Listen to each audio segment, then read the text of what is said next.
to be dead, he went into another world.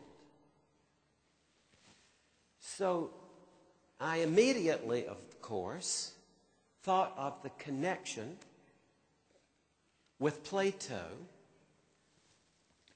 And since Dr. Ritchie very often lectured to students on the campus of the University of Virginia, I took that opportunity in 1965 to listen to Dr. George Ritchie relate his personal story of death. And that changed my life totally. As a matter of fact, when I met Dr. Ritchie, I was 19 years old. And now I am 64 years old.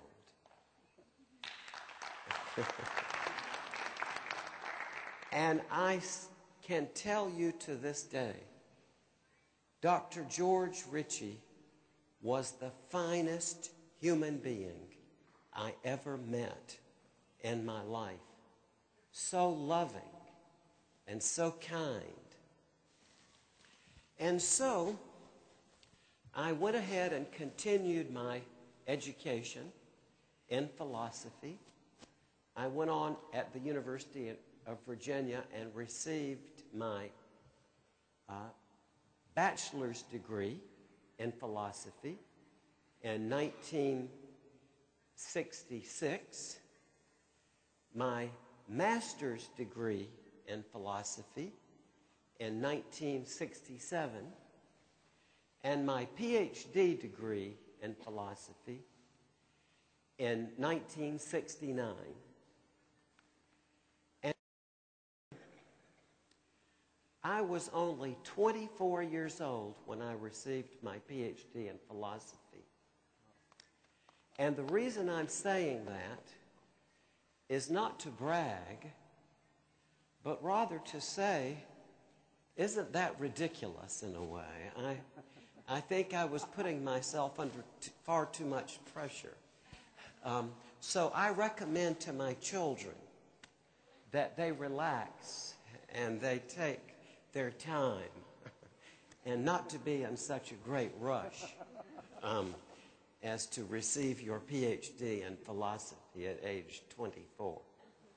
As a matter of fact, from my experience, I think it would be a very good law to pass that you shouldn't be able to receive your PhD in philosophy at 24 years of age.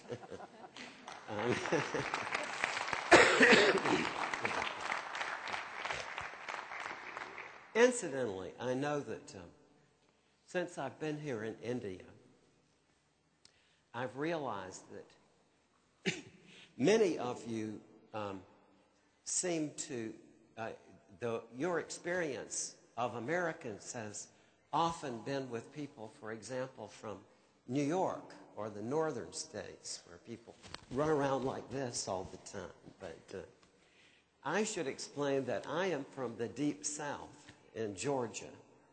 And down there we have a very relaxed temperament and way of life. So I feel very much at home here. This is very nice.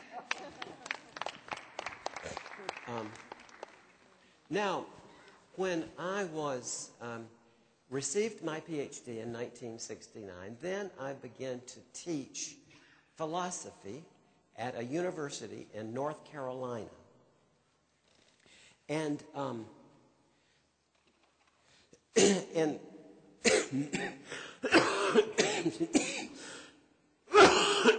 and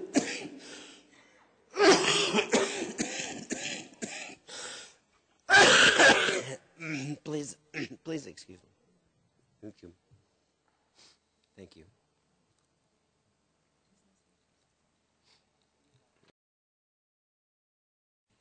Thank you. As we grow older, there are things that happen to us that only years later do we realize that that was God acting in our life, I think. But Shortly after I began to teach philosophy in North Carolina in 1969,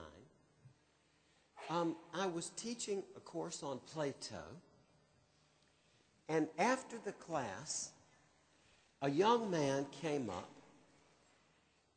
and this young man had severe injuries to his leg and severe scars on his arm, and he could hardly walk. He hobbled up to the front of the class,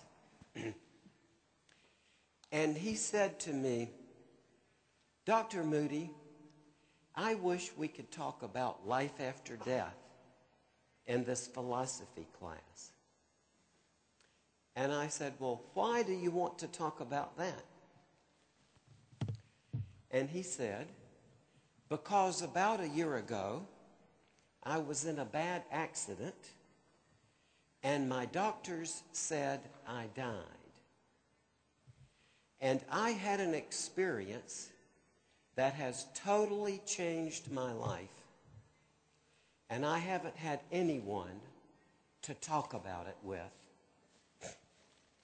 So, of course, I invited this young man into my office, and I was utterly astonished